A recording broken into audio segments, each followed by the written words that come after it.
The last and possibly most conclusive piece of evidence against the official explanation is freefall.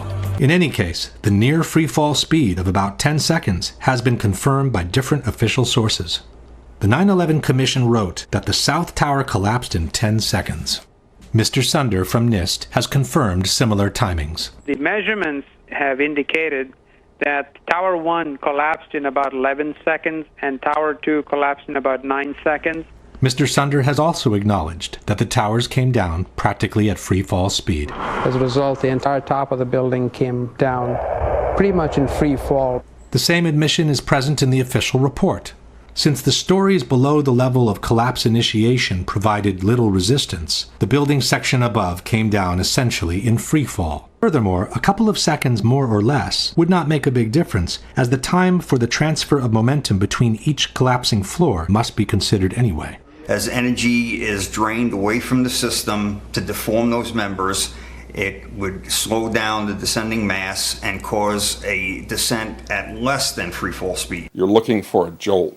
That this thing, if it actually comes down and hits, you should be able to see the point at which they actually impact, because it would actually slow down the motion of the falling block. A wood block was gently wedged so that it just barely held the upper block in the static condition. Raising the block and dropping it, you can clearly see that the block decelerated as it hit the support, indicating that a deceleration will be noticed by a falling body by any equivalent force that could support the static weight. What was demonstrated by this experiment is 1. Any upper block of material must slow down when it hits any mass or force that previously supported it. World Trade Centers 1, 2, and 7 did not slow down when they fell. Careful measurements, such as this one by David Chandler, clearly indicates that the velocity of the roof of the towers actually sped up. How can this be? After the initial failure of the penthouse on the eastern side of the building, the entire structure came crashing down to the ground in a little more than 6 seconds.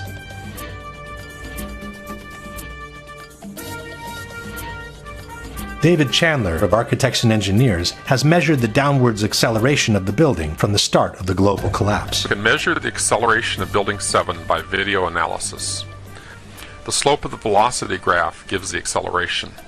Note that global collapse starts suddenly, and for the next 2.5 seconds the building accelerates at the rate of 9.88 meters per second squared.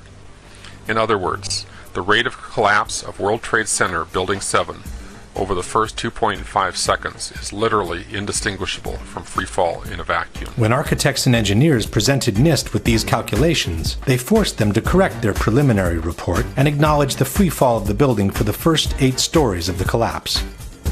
From NIST's final report we read, a more detailed analysis of the descent of the north face found 3 stages. The first was a slow descent with acceleration less than that of gravity that corresponded to the buckling of the exterior columns at the lower floors. The second stage was a free fall descent over approximately 8 stories at gravitational acceleration for approximately 2.25 seconds. 2.25 seconds is more than 1/3 of the global collapse. Once NIST had admitted the free fall for 1/3 of the collapse, the outcome of the debate was sealed. Building 7, NIST reports admits fell at the rate of gravity for the first 100 feet. Well, that's impossible unless there's nothing resisting it. NIST has always acknowledged this. Free fall time would be an object that has no structural components below it. And, as we have seen before, the almost simultaneous removal of the supporting structure can only be obtained with a controlled demolition. The building didn't disappear so the building can fall for 100 feet at free fall speed. That's impossible. That evidence alone would indicate that the official story doesn't hold water. Building 7 came down. It went into a sudden collapse across the full width and length of the building for 2.25 seconds, which amounted to 105 feet, or 8 stories, 8 13-foot tall stories. It was in full free fall acceleration. That is impossible because in a natural collapse, columns would have to buckle. When columns buckle, there is a minimum resistance. It's asymptotic, if you know what that means. That means it never goes to 0. So it's impossible. You can't reach. So here's what I guess in layman's terms, just get my hands here, Peter. So what he's saying is that the top floor collapses, hits the next floor, hits the next floor, hits the next floor. So it's bang, bang, bang, bang. The weight of the upper floors. It would slow down. What I'm trying to say is it was in full free fall acceleration. All of its potential energy was being converted to motion. Instead of what I just described, the thing just collapsed like a pancake. It just